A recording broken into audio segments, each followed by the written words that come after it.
Assalamualaikum semuanya. Perkenalkan, aku Celi Viola Putri. Di sini aku bakal jawabin Q&A dari kalian yang udah kalian tanyain di Instagram. Karena kalau misal aku jawab di story Instagram bakal jadi titik-titik. Jadi bakal aku rangkum di sini. Terus buat kalian yang masih puasa, tetap semangat puasanya. Masih lama untuk buka. Terus habis itu buat kalian yang juga masih di rumah aja, tetap di rumah, jangan kemana-mana. Semoga COVID-19 ini cepat selesai, terus Indonesia kembali pulih dan kita kembali bekerja seperti biasanya dan kembali normal, amin. Oke, aku akan jawabin Q&A nya. Ini udah banyak sih, lumayan. Jadi ada beberapa Q&A yang aku jawab nantinya karena kayaknya pertanyaannya hampir-hampir sama semua. Terus aku tekanin lagi ya, dan aku garis besarin lagi. Aku bakal jawab sesuai pengalaman aku, dan untuk pertanyaan yang mungkin sensitif tentang privasi perusahaan ataupun privasi tentang aku maaf banget, aku nggak bisa jawab. Jadi aku jawabin yang umum, yang pertanyaan umum tentang pramugari. Oke. Yang pertama pertanyaannya, Kak Vio udah berapa lama jadi FA? Aku baru 5 tahun jadi FA gitu. Jadi masih perlu belajar dan masih perlu cari pengalaman sebanyak-banyaknya gitu. Terus Lion Group kan ada Wings, Batik sama Lion. Terus aku pengen jadi FA Batik. Terus itu gimana Kak? Ngerti kan maksud ini? Oke, jadi Lion Group itu punya beberapa maskapai. Sebenarnya sih bukan Wings atau Lion atau Batik aja, masih ada beberapa maskapai yang kalian yang belum tahu. Jadi kalau misalnya kalian ikut rekrutmen, Lion Group dibuka rekrutmen, terus kalian masuk ke tahap pantohir, kalian tuh bakal ditentuin kalian bakal masuk di Batik, Lion atau Wings. Jadi kita sebenarnya nggak bisa milih saya mau di Batik atau saya mau di Wings atau saya mau di Lion. Jadi nanti setelah lulus pantohir kalian bakal dipilih nih, kalian masuk ke Batik ataupun Lion ataupun Wings. Jadi itu wewenang dan keputusan dari manajemen gitu. Terus pramugari apa harus cantik Kak? Dan bagaimana tips menghadapi HRD dengan tenang Kak? Kalau menurut aku, pramugari apa harus cantik? Cantik itu menurut aku relatif. Jadi ada sumpama si A bilang ini cantik, tapi si B bilang ini biasa aja, dan mungkin si C bilang ini itu jelek. Jadi pramugari itu di persyaratan untuk pramugari sih bukan harus cantik dan ganteng, enggak, tapi pramugari itu harus menarik. Apa sih yang dimaksud menarik itu? Ya apapun yang ada di diri kalian, mungkin kalian menarik, kalian ramah, ataupun kalian menarik karena wajah kalian, ataupun kalian menarik dari pengetahuan kalian. Jadi apapun yang kelebihan yang kalian punya itu yang disebut menarik, dan tim HRD atau tim interview bakal tahu dia pantas nggak sih jadi pramugari. Banyak kok yang daftar, dia cantik banget, dia mungkin tinggi semampai, tapi dia nggak lolos. Karena apa? Karena dia nggak menarik di hadapan HRD, dan dia mungkin untuk jadi seorang pramugari bukan nggak pantas ya, nggak berkompeten gitu. Jadi yang dicari maskapai itu pramugari atau pramugara yang menarik gitu. Jadi kalian yang jangan minder Kak, emang pramugari harus cantik ya? Semua orang ditakdirin pasti cantik. kalau kalian ngerasa nggak cantik di luar, mungkin hati kalian cantik gitu. Jadi jangan patah semangat, tetap mencoba, tetap tetap semangat terus buat cita-cita kalian gitu. Kak, pramugari giginya harus rapi ya kak? Kalau rapi pramugari iya, karena yang di sini dimaksud rapi kalian giginya nggak bolong. Jadi kalau misalnya kalian giginya bolong, pasti kalian disuruh tambal gigi pas waktu cek kesehatan di Balai Kesehatan Penerbangan di Jakarta sana. Jadi kalian tuh harus giginya tuh bersih, rapi, sama dalam arti rapi itu nggak bolong ya. Jadi kalau misalnya seorang pramugari nih, kalau giginya bolong, kalau misalnya naik pesawat di ketinggian tertentu, pasti giginya itu bakal sakit. Itu yang nggak dibolehin pramugari giginya bolong, dan kenapa harus ditambal gitu. Jadi kalau misalnya kalian giginya gingsul, itu nggak apa-apa, jadi nambahin manis kalian kok. Terus bisa dikatakan senior karena udah lama kerja, contoh 5 tahun gitu kah kak, atau gimana? Yang dimaksud dikatakan senior, kalau kalian terbang nih satu penerbangan, terus kalian ada juniornya yang kerja, yang duty, jadi kalian ya udah disebut senior gitu. Jadi nggak ada istilah senior tuh harus 5 tahun terbang, enggak sih. Jadi yang kalau kalian maksud senior di pramugari kayak gitu ya. Tapi kalau misal untuk senior flight attendant sendiri, itu harus ada sekolahnya lagi, atau yang disebut sama cabin one.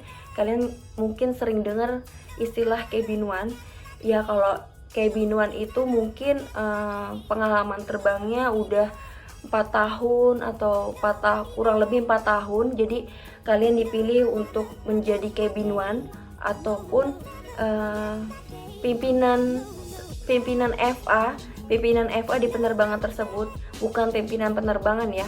Kalau pimpinan penerbangan itu tetap captain, itu pimpinan penerbangan. Tapi kalau pimpinan FA itu cabin one. Yang disebut cabin one itu yang harus jalanin sekolah dan dicek ulang gitu.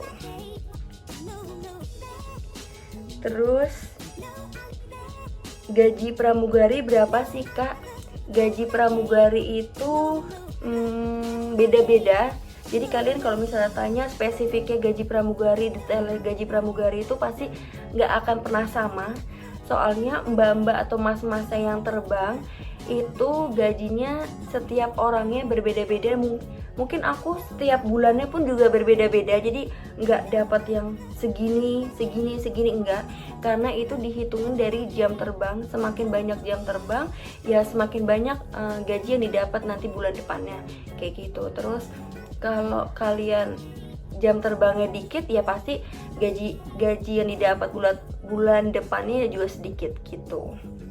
Jadi nggak bisa spesifik gaji pramugara itu berapa gitu. Kak, pramugari ada nggak hidungnya yang pesek? Buat kalau waktu interview nggak ada sih yang bilang pramugari harus hidungnya mancung ya, nggak ada. Jadi buat aku nggak tahu. Kalau kalian ngerasa hidung kalian kurang mancung, it's okay, nggak apa-apa. Itu karena ya apa yang kalian punya gitu, dan perusahaan nggak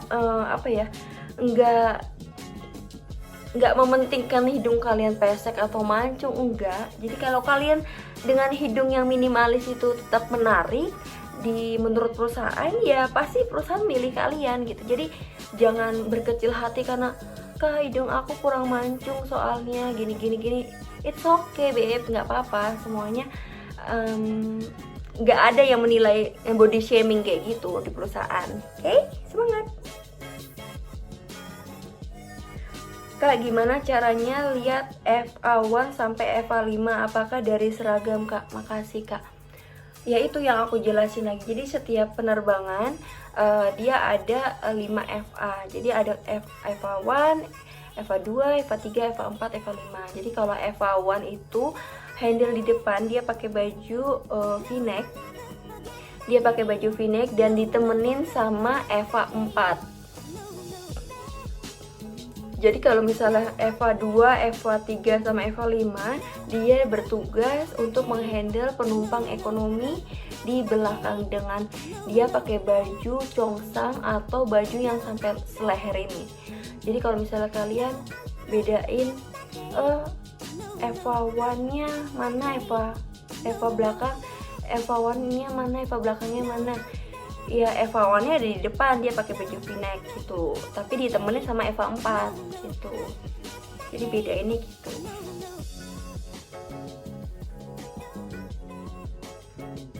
Terus yang dicek saat performance test apa aja ya kak? Yang dicek performance kalian itu kalian disuruh berdiri, nih. Terus kalian nanti disuruh putar belakang. Terus madep samping kiri, madep samping kanan. Terus kalian nanti putar ke belakang. Terus kalian nanti disuruh jalan. Terus diperiksa kayak begini, gini. Jadi kalian diperiksa kukunya, diperiksa tangannya, sama jadi diperiksa kakinya juga gitu. Terus kak, emang pas tahap medex gitu ada suruh lepas pakaian gitu ya? Kok gitu banget sih? Kalau disuruh lepas pakaian semua sampai mungkin bugil ataupun telanjang, itu enggak benar. Karena apa yang kalian lihat atau kalian dengar tentang medex yang harus bugil, buka semuanya itu salah. Karena pas medex itu kalau untuk untuk cek fisik itu pasti dokter stetoskop ke perut kita, dan ya pakaian pasti keangkat dong buat si dokter itu ngecek perut kita dan bagian-bagian dada gitu. Terus untuk cek jantung yang harus ditempel alat-alat jantungnya itu ya kalian buka baju tapi kalian dikasih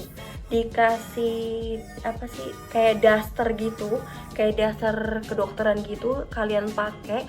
Jadi meskipun kalian nggak pakai apa-apa tapi masih ada bajunya itu, sama kayak kalian kalau mau ronsen paru-paru ya sama kayak gitu. Jadi bukan disuruh lepas baju semuanya terus kalian dicek, enggak, itu nggak bener ya. Terus kak, tugas cabin 1 sampai 4 itu ngapain aja? Terus cabin berapa yang berkuasa di pesawat? Cabin 1, cabin 2, cabin 3, cabin 4 itu semua tugasnya sama. Tugasnya itu untuk memastikan keselamatan dan kenyamanan penumpang semua, nggak ada bedanya. Jadi kalau misalnya kerja, apa sih yang bedain kerjanya tuh nggak ada. Jadi cabin 1 sama cabin 4 kerja untuk memastikan keselamatan dan kenyamanan penumpangnya di depan, di business class. Kalau cabin 2, cabin 3, dan cabin 5 itu menghandle kenyamanan dan keselamatan penumpang di bagian ekonomi. Jadi pramugari itu tugasnya sama, nggak ada bedanya tuh. Terus siapa sih yang berkuasa di pesawat? Nggak ada yang berkuasa di pesawat, semuanya itu kerja sama satu tim, nggak ada nama istilah senior atau junioritas. Jadi semakin kita bisa bekerja sama dengan baik, semakin kita bisa berkoordinasi dengan baik, ya penerbangan itu dianggap sukses gitu. Jadi apa sih yang dianggap sukses itu? Kita tuh dianggap suksesnya suatu penerbangan tuh bukan dari krunya aja, tapi dari komunikasi dari orang ground, dari semuanya, dari orang rem, orang catering, orang cleaning, mungkin itu harus koordinasi baik. Jadi bukan baik sesama kru atau sesama kokpit aja, enggak, tapi dari semua anggota yang terlibat di suatu penerbangan tersebut itu harus bisa bekerja sama dengan baik gitu. Jadi nggak ada nama istilah yang berkuasa di dalam pesawat itu siapa, Kak? Tips kunci biar bisa jadi FA. Tips kuncinya kalian harus siapin mental kalian, terus siapin dokumen-dokumen kalian yang harus dipersiapkan. Kenapa sih kalian harus mempersiapkan mental? Karena kalau pas interview nih, meskipun kalian udah ready atau udah siap banget nih tentang ilmu ataupun tentang appearance kalian ataupun tentang apapun tentang kalian yang kalian anggap kalian mampu untuk ngejawab semua pertanyaan dari interviewer, itu di depan interviewer itu bakal bubar semua kalau kalian deg-degan, kalau kalian mentalnya nggak dipersiapkan dari sekarang gitu. Jadi yang dipersiapkan pasti dokumen-dokumennya kalian, terus kalian bisa apa aja sih yang kalian persiapkan dokumennya. Kalian bisa searching di Instagram ataupun di webnya rekrutmen maskapai apa gitu, pasti mereka ngasih persyaratan apa aja dokumen-dokumen yang bakal kalian bawa dan persyaratan apa aja sih biar kalian bisa lolos jadi FA kayak gitu. Terus mental kalian, terus kalian harus banyak belajar tentang aviasi ataupun banyak belajar tentang penerbangan, cari tahu tentang maskapai yang akan kalian ikutin rekrutmennya. Karena apa? Karena perusahaan itu pengen punya seorang pramugari atau pramugara yang ngerti paham betul tentang perusahaannya gitu. Jadi kapan perusahaannya itu ada ataupun apapun yang ada di perusahaan itu kalian seenggaknya harus belajar gitu. Terus kalian harus belajar tentang dunia penerbangan, contohnya kayak nama-nama bandara gitu. Jadi kalian harus tahu nih nama-nama bandara yang meskipun nggak semuanya ataupun nggak kalian hafal gitu, tapi seenggaknya kalian 50% tahu nama-nama bandara di Indonesia. Terus abis itu kalian harus mempersiapkan buat psikotes. Kalian bisa kok beli buku psikotes untuk lolos masuk kerja atau lolos interview pekerjaan gitu. Jadi banyak kok di toko buku yang ngejual buku-buku psikotes kayak gitu. Karena apa? Kalau kalian nggak belajar dan kalian cuma jawab seadanya, nanti bakal bisa nggak lolos juga gitu.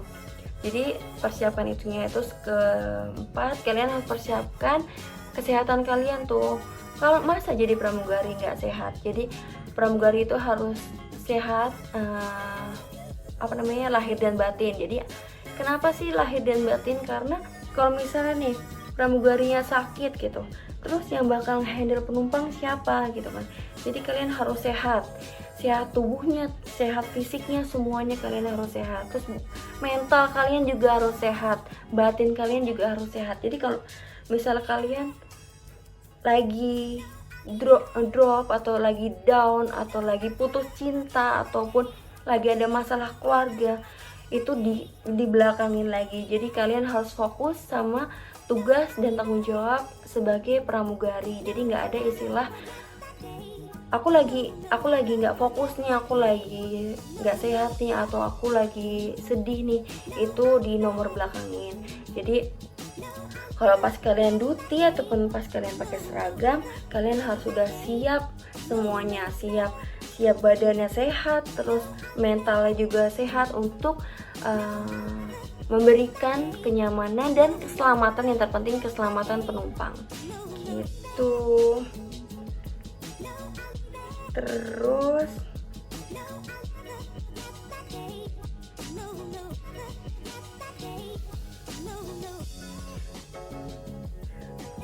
sebelum ikut rekrutmen kita harus belajar apa aja, Kak? Sebelum ikut rekrutmen ya itu yang aku tadi bilang, harus belajar tentang psikotes, harus belajar tentang dunia penerbangan, harus belajar tentang maskapai tersebut gitu. Jadi kalau kalian udah siap semuanya dan kalian udah tahu tentang perusahaan kalian dan kalian udah tahu tentang dunia penerbangan, ya insya Allah interviewers bakal berarti ini calon pramugari yang siap untuk bekerja gitu. Kalau kita punya bekas luka terus kita udah tutupin, terus interviewersnya tahu apa ditoleran kak.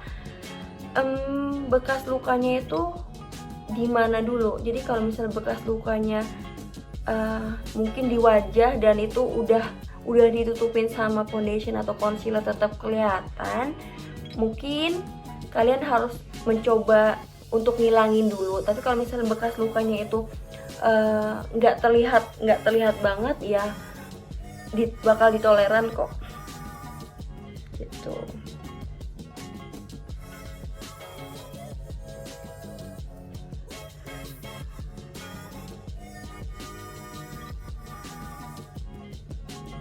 Kak, seragam itu dikasih dari perusahaannya ya?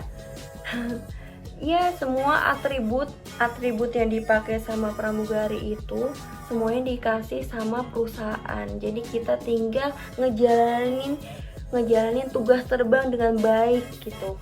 Jadi kayak koper, kayak handbag, kayak travel bag, kayak seragam, kayak apron yang buat servis, dan sepatu, heels, semuanya dari perusahaan semua. Jadi kita tuh jadi biar samaan gitu. Jadi nggak ada istilah nanti bakal disuruh beli sendiri di luar, enggak. Jadi perusahaan udah nanggung kekecian kalian gitu. Kak, suka duka pramugari apa? Suka duka pramugari itu menurut aku sih banyak sukanya. Kalau aku sukanya itu aku bisa jalan-jalan gitu, aku bisa ke berbagai daerah yang mungkin kalau aku nggak jadi pramugari aku nggak mungkin ke daerah tersebut gitu. Terus aku bisa nyicipin ataupun nyobain makanan kuliner yang ada di daerah tersebut. Makanan di daerah itu enak-enak semua guys, beneran. Terus abis itu kalian bisa tahu wisata-wisata semua yang ada di daerah tersebut gitu. Jadi sukanya karena bisa jalan-jalan gratis, terus bisa udah jalan-jalan gratis, dibayar ya kan. Jadi enak jadi pramugari itu. Terus untuk dukanya sih semua orang pasti nggak tahu tentang kayak maut ataupun tentang tentang kejadian-kejadian yang pesawat yang udah gitu. Jadi mungkin kalau ada salah satu maskapai yang mengalami musibah, kita tuh ngerasain dukanya begitu dalam banget. Jadi bukan di maskapai tersebut yang ngerasain duka, tapi kita juga ngerasain duka banget. Jadi itu dukanya mungkin ya ada takut gitu, tapi kan kita nggak boleh takut sama yang kayak begitu. Jadi kita semua pasrah semua. Terus untuk dukanya lagi, mungkin kalau misalnya lagi terbang ngalong ataupun terbangin dari jam 1 malam sampai jam 4 subuh, itu ngantuknya Allahu deh. Jadi dukanya kita nggak bisa tidur di dalam pesawat meskipun ngantuk banget kan. Jadi kita harus ngejalanin duty semaksimal mungkin. Terus kita harus bertanggung jawab sama dutinya kita, sama schedule terbang kita. Terus harus mandi ataupun prepare tengah malam yang orang lain harus tidur. Terus kita harus prepare mandi dingin gitu. Terus dukanya lagi karena nggak bisa Ramadan atau Lebaran sama keluarga ataupun sama orang-orang yang dicintainya, karena Lebaran ataupun Ramadan itu jadi momen yang mungkin penumpangnya rame, tapi ini di luar COVID-19 ya. Jadi penumpangnya rame, jadi kita benar-benar nggak boleh untuk ambil cuti di situ gitu. Tapi kalau udah kelamaan jadi terbiasa. Jadi lebarannya lewat video call. Jadi kita tuh udah biasa lebaran lewat video call gitu. Kalian baru ngerasain tahun ini, mungkin kita udah biasa, oh iya, minal aidin wal faizin lewat video call, atau pas takbiran ada di dalam pesawat, kayak gitu guys. Terus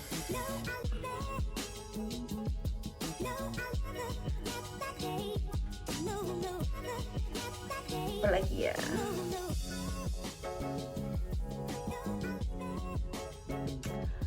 Kalau misalnya kalian itu tetap semangat buat mencoba jadi pramugari, kalian bakal berhasil kok gitu. Misalnya kalian gagal nih di interview pertama, ya kalian coba lagi gitu. Dengan biasanya ada batasan waktunya kan, kalian boleh coba lagi. Coba-coba aja terus sampai umur kalian itu mentok gitu. Jadi pasti kok kalau misalnya rezeki kalian di pramugari dan kalian benar-benar sungguh-sungguh mau jadi pramugari, ya kalian bakal terwujud gitu. Jadi jangan patah semangat, tetap semangat belajarnya, cari-cari informasi, terus jaga badannya, jaga kesehatannya. Terus apalagi ya, kalau misalnya kalian tanya nih, di maskapai aku nih senioritas nggak sih gitu, nggak ada namanya istilah senioritas atau junioritas gitu kan. Jadi apapun yang kalian lihat, bukan di dunia penerbangan aja, mungkin di dunia apapun, di dunia pekerjaan apapun pasti ada namanya senior dan junior. Tapi untuk istilah senioritas yang sampai bertindak jahat ataupun bertindak anarkis itu kayaknya udah nggak ada. Dan emang selama aku terbang, aku nggak pernah ngalamin namanya senioritas. Jadi itu tergantung kaliannya. Kalau kalian baik sesama kru, sesama ground staff ataupun sesama semua lingkup di pekerjaan kalian, nggak ada kok istilah senioritas itu. Kalau kalian saling menghormati, pasti senior kalian segan sama kalian. Pasti senior kalian nggak bakal namanya itu main fisik ataupun ngomel ataupun marah, enggak. Dan nggak pernah ada yang main fisik kayak gitu. Jadi jangan beranggapan ini maskapai ini senioritas banget. No. Jadi sekarang tergantung sama diri kita. Kalau diri kita baik sama orang, kalau diri kita saling menghormati sama orang, pasti kalian juga bakal disegani sama orang. Gitu guys. Terus kalian juga juga misalnya jadi pramugari benar-benar tulus kerjanya gitu. Mungkin awal karena uang gitu, tapi kalau kerja kalian berpatokan karena uang, kalian tuh bakal nanti kalau kalian capek, kalian bakal males-malesan buat terbangnya gitu. Tapi kalau kalian tulus nih, karena si pramugari ini cita-cita aku banget nih, jadi kalian tuh bakal kerja itu ya ikhlas gitu. Apapun yang terjadi gitu, kalian ikhlas gitu. Jadi jangan jadi pramugari yang suka nyakit ataupun jadi pramugari yang suka bolos kayak gitu. Pasti perusahaan pasti menilai nih, kok individu ini begini ya, jadi kalian tuh harus rajin, kalian harus jujur, terus kalian harus ulet kerjanya gitu, nggak boleh males-malesan gitu.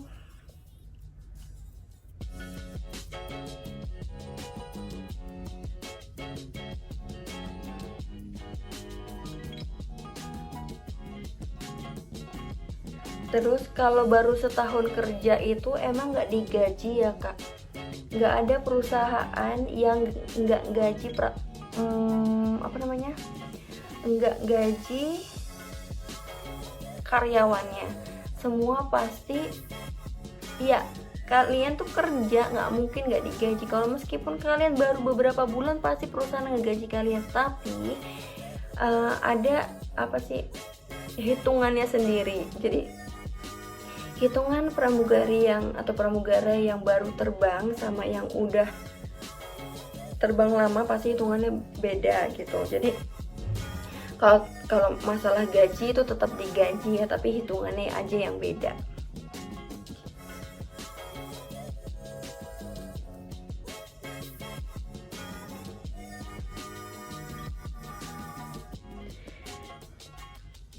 Gimana buat sanggul pramugari, make up pramugari Kak?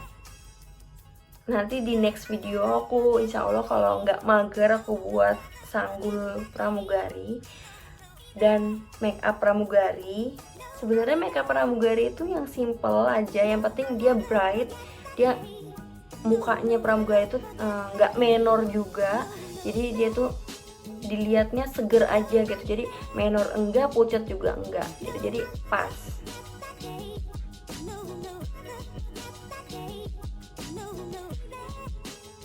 Terus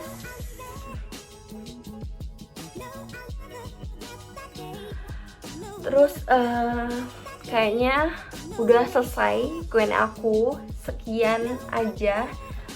Kalau misalnya ada kurangnya dari jawaban aku ataupun ada salahnya dari jawaban aku minta maaf banget, karena pengalaman aku yang masih kurang banget dan masih harus banyak pengalaman untuk share pramugari ke kalian.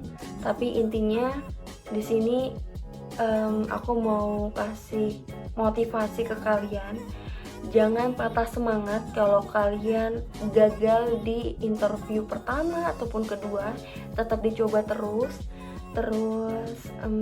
Kalian harus banyak belajar tentang dunia pramugari, terus sering-sering tanya sama mbak-mbak pramugarinya yang gak sombong, mungkin di DM terus mau ngejawab. Terus habis itu kalian harus jaga semua, mental, fisik kalian harus jaga semua. Terus cantik lahir dan batin, jadi kalian jangan cantik fisiknya aja nih tapi hati kalian nggak cantik, jadi kalian harus cantik lahir dan batin biar banyak orang yang suka sama kalian. Kalian harus ramah. Kalau misalnya kalian punya muka jutek kayak aku nih, aku punya muka jutek, aku berusaha buat ramah sama orang lain, karena biar image yang didapat dari muka aku yang kurang ramah ini jadinya mereka bakal enggak kok, dia ramah kok, oh dia baik kok, kayak gitu. Jadi banyakin ramahnya sama orang, banyakin baiknya sama orang. Terus kalau berbagi ilmu kalian jangan pelit. Terus tetap minta doa dari orang tua, yang terutama mama kalian, karena doa dari mama kalian itu bisa jadi buat power buat kalian, buat ngegapai cita-cita kalian tersebut. Jadi ya balik lagi sih, ini pribadi aku, jadi aku ngerasa umi aku itu buat power aku. Jadi kalau misalnya aku lagi interview ataupun aku lagi di tes, aku pasti minta doa dari umi aku supaya lancar, supaya nggak ada hambatan. Jadi intinya aku cuman fokus di depan ada umi aku gitu. Jadi kalian juga gitu, kalian juga harus lihat di depan kalian ada orang tua kalian yang menunggu kesuksesan kalian. Terus maafin banget kalau misalnya banyak kurangnya dari jawaban-jawaban aku. Terus maaf juga dari pertanyaan kalian yang menanyakan privasi perusahaan ataupun privasi aku nggak bisa jawab. Jadi kurang lebihnya seperti itulah. Makasih semuanya. Nanti buat kalian selamat berbuka puasa, jaga kesehatan, tetap di rumah, tetap minum vitamin, jangan lupa cuci tangan. Terus habis itu juga kebersihannya, mandi 2 kali sehari kalau bisa. Terus rumahnya dibersih-bersihin biar nggak ada kuman. Dadah.